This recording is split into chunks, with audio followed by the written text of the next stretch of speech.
Fleeing into Malta, while Greece, Turkey and Italy are other likely destinations for those Libyans who are seeking refuge. And we can take you live now to the Italian capital, Rome. Harry Smith is there for us. And Harry, Italy in particular is very concerned about the possible flood of refugees from Libya.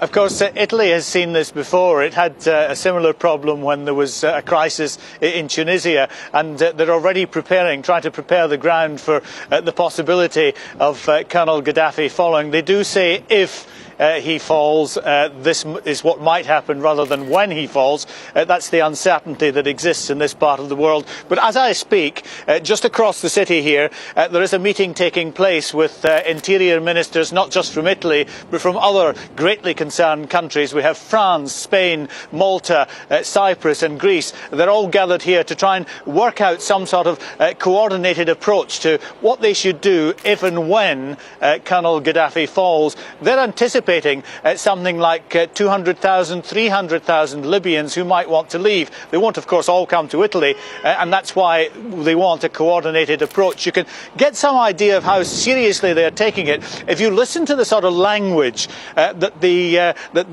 Italian foreign minister was using earlier when he spoke about what little the Italian government know about what's happening in Libya. This is what he had to say. We have no complete information about the number of people that have died. We believe that the estimates about 1,000 are credible.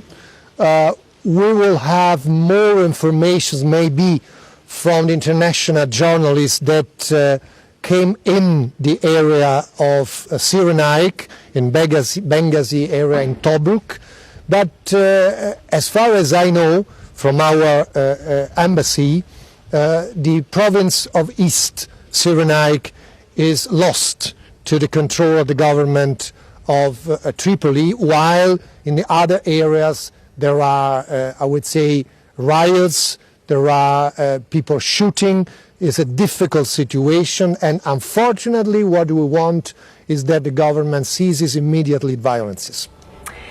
Yeah, Harry, so many European leaders and foreign ministers have in the past few days been certainly calling for Gaddafi to stop the violence and asking for him to go. But as you've alluded to, the problem is that nobody knows what will be left behind if and when he does go. That's exactly why we've had this meeting, why we're having this meeting here in Rome, because nobody knows. It's a very uncertain situation. He will leave a power vacuum in North Africa, and not the only one, and that's why they're so concerned. I mean, if you listen to the language, I'm not sure if you heard exactly the words that the Italian foreign minister used. He's talking about an exodus of biblical proportions, of a tidal wave of refugees heading towards Europe. And this is not just something which affects those 6 countries I've mentioned who have borders onto the Mediterranean. This is something which could affect the whole of Europe, which is why on Thursday we will see, after this meeting, a meeting of justice ministers and interior ministers from all 27 European Union countries in Brussels. This is something that Europe is very anxious about. They really need to try and get a coordinated approach to deal with a situation which is moving so fast that nobody really knows how it's going to develop. Harry Smith there with the latest from Rome on that meeting. Thanks so much.